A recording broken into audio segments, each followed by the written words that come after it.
রান্নার রান্নাঘরে স্বাগত। আজকে আমরা রান্না করছি সোয়াবিন আলু দিয়ে আর পনির দিয়ে একটা তরকারি। প্রথমে গরম জল হলে সোয়াবিনটা দিয়ে দিলাম, সেদ্ধ করতে দিয়ে দিলাম, মধ্যে একটু লবণ দিয়ে দিলাম। সোয়াবিনটা সেদ্ধ হয়ে গেছে, সোয়াবিনটা নামিয়ে নিলাম।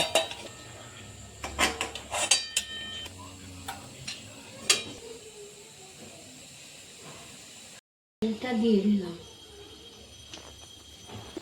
একটু কালো জিরা ফোড়ন দিয়ে নিলাম, দিয়ে সেদ্ধ করা আলু ছিল তেলের উপরে দিয়ে দিলাম, লবণ দিয়ে দিলাম, হলুদ দিয়ে দিলাম,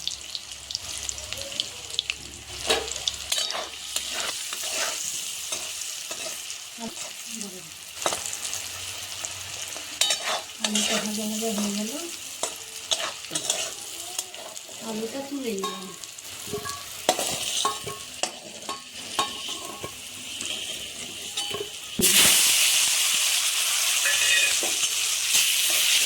আলুটা ভাজা ভাজা হয়ে গেল, এবার মশলা দিয়ে দিলাম, একটু চিনিও দিয়ে দিলাম, মশলা বানিয়ে দিলাম।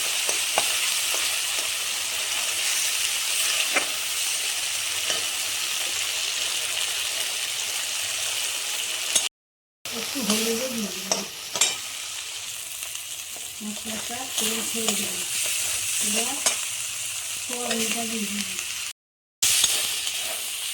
সোয়াবিনটা দেওয়ার পর আলুটা দিয়ে দিলাম,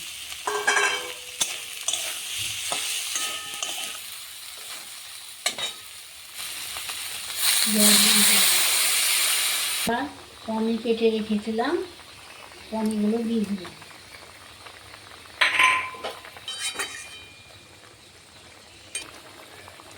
এবার ঘি দিয়ে দিলাম, গরম মশলাও দিয়ে দিলাম।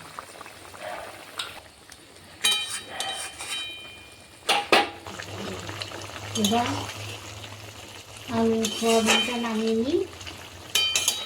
আপনারা বাড়িতে করে দেখবেন, খুব স্বাদ হয়।